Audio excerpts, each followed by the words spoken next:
Now, apart from Brexit, the biggest reason I backed the Tories in 2019 was their promise to focus on the communities that I feel have been sidelined and forgotten for generations now. The kind of places that put kids through university only to realise that they have to leave their hometown for London or other financial hubs. The true cause of this government, then, surely, is to level up. Westminster's attention has been taken up, hasn't it, over recent times with cake eating, Prosecco and parties, instead of asking why it should be the case that you can't be born outside of London in the South East and be able to access specific job opportunities. Instead, much of the contemporary left, who purport, it has to be said, to champion working class communities and voters, focus relentlessly on identity politics. To them, it's not your work ethic, your grades or access to opportunity that matters. To them, folks, the only thing that matters are your immutable characteristics. Those things like skin colour, gender, sexuality and whatever else. And this isn't to bash Boris at all. I'm bored of that, frankly.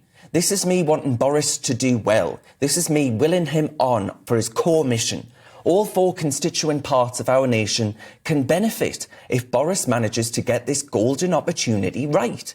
Just shy of 14 million people, that's a lot of people, folks, backed Boris in 2019. They were proved right in voting for him to get Brexit done. Imagine what additional benefits, additional dividends could be added to the nation if he could get levelling up right as well.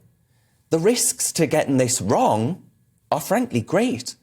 And ultimately, the free ports agenda in areas forgotten is too big an opportunity to miss out on.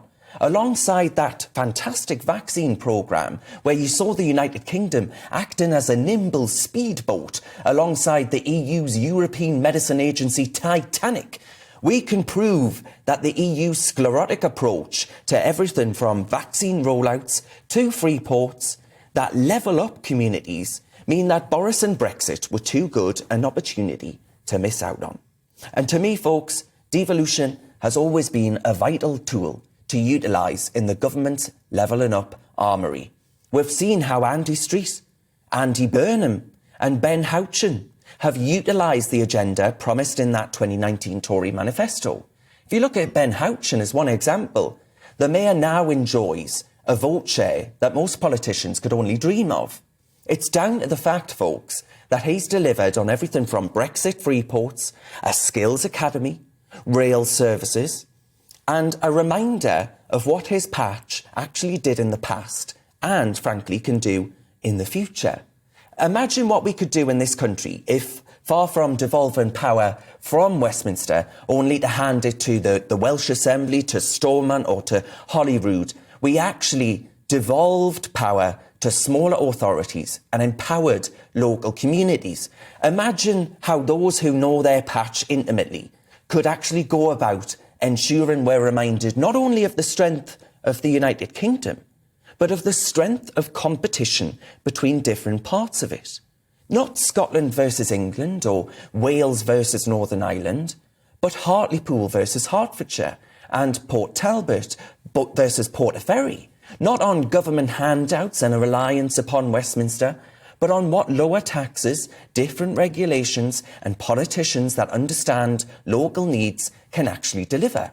And in my opinion, this is where the devolution agenda has gone wrong. In cases in which we've devolved power only to embolden Mark Drakeford and Nicky Sturgeon, it hasn't worked, frankly.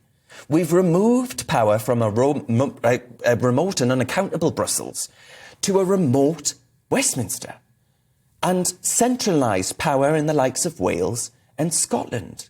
It's a proper devolution settlement that we need here in Britain.